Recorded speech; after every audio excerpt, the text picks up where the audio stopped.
This video will help you get started on page 419. It says at the top, find the gradient of each of these lines. Well, remember, to get the gradient, you do the up number divided by the along number. And you can take any part of the line you like. For example, on this question here, you can make any triangle you like. You could sort of make a triangle along here, if you like. Then I've gone along there, 3, and I've gone up 3. So my up number is 3, my along number is 3, and if I do that dividing, I will get the gradient of that line. And it doesn't matter where I put my triangle, I would get exactly the same result if I went down here, even if I did a smaller triangle. If I did that triangle, that would be 2 and that would be 2, and I would do a different sum. I would do 2 divided by 2. But actually, those sums both have the same answer.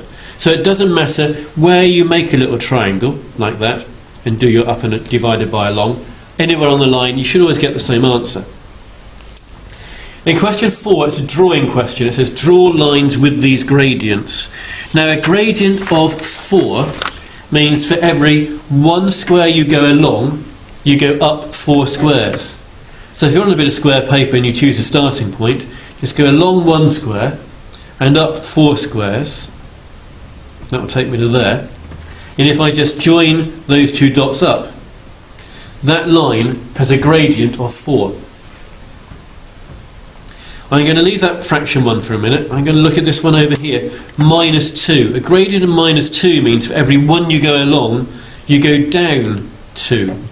So if you choose a starting point and go along 1 and go down 2, that will take me to there.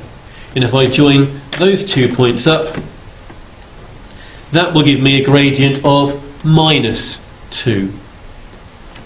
If you have a fractional one like this, this is one number divided by another number. It's 2 divided by 3. I'm just going to write that up here. 2 divided by 3. And that means you need to go up 2 for every 3 you go along. So choose a starting point, go up 2 and along 3, and I would join those up. That will give me a gradient of 2/3, because a fraction is a divide, gradient is a divide, so just match it up. We've said up divided by along.